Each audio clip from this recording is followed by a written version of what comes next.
तो चलिए एक बार फिर से आगे बढ़ते हैं और बात करेंगे मिडिल ईस्ट कैसे आग का समंदर इस वक्त बनता हुआ नजर आ रहा है। और एक एक बड़ी खबर आपको लगातार बता रहे हैं। उसी बीच एक और बड़ी खबर सामने आ रही है जहां ईरान ने अमेरिकी दूतावास पर एक बार फिर से हमला कर दिया है और बगदाद में अमेरिकी दूतावास पर ड्रोन से अटैक किया गया है। यूएस ने बचाव के लिए सी रैम का प्रयोग किया है।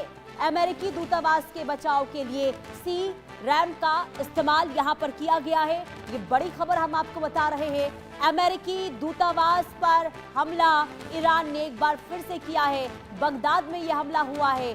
ड्रोन के जरिए यह हमला ईरान ने किया है अमेरिकी दूतावास को डिस्ट्रॉय करने के लिए, नष्ट करने के लिए, और लगातार वहां पर तबाही भी देखने को मिल रही है। तस्वीर हम आपको दिखा रहे हैं। ये वही जगह है जहां पर ड्रोन के जरिए हमला हुआ है। यूएस ने इसका बचाव किया और सी रैम का इस्तेमाल यहां पर हमले से बचने के लिए किया है। तो अमेरिकी दूतावास पर जब ड्रोन से अटैक हुआ ईरान की ओर से, तो अमेरिका की ओर से इस बचाव के लिए सी रैम का इस्तेमाल किया गया है ताकि इन हमलों को कम किया जाए। लेकिन वहां पर लगातार देखिए जो बमबारी हुई है उससे नुकसान काफी पहुंचा है।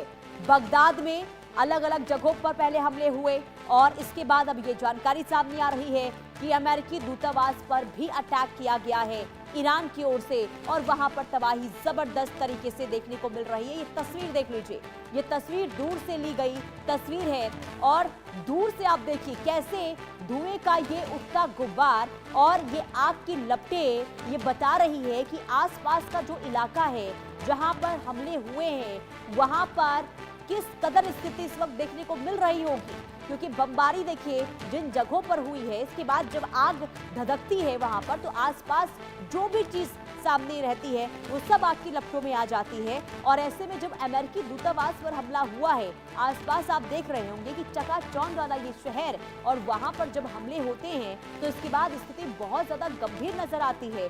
धुआं वहां पर उठता है और साथ ही साथ आग की लपटें जो आसपास जो इमारतें होती हैं, जो भी चीजें होती है उसे आग अपनी लपेटे में ले लेता है और इससे बहुत ज्यादा नुकसान जो है वो होता हुआ इस वक्त बगदाद में भी नजर आ रहा है। ये तस्वीर देखिए, ये तस्वीर हमलों की है जो ईरान की ओर से किया गया है और ईरान ने ड्रोन का इस्तेमाल किया है। हालांकि आपको ये बता दें कि यूएस की तरफ से इन हमलों का बचाव किया गया है, सी रैम का इस्तेमाल किया गया है, लेकिन इसके बावजूद भी वहां पर तबाही जो है बहुत ज्यादा हुई है।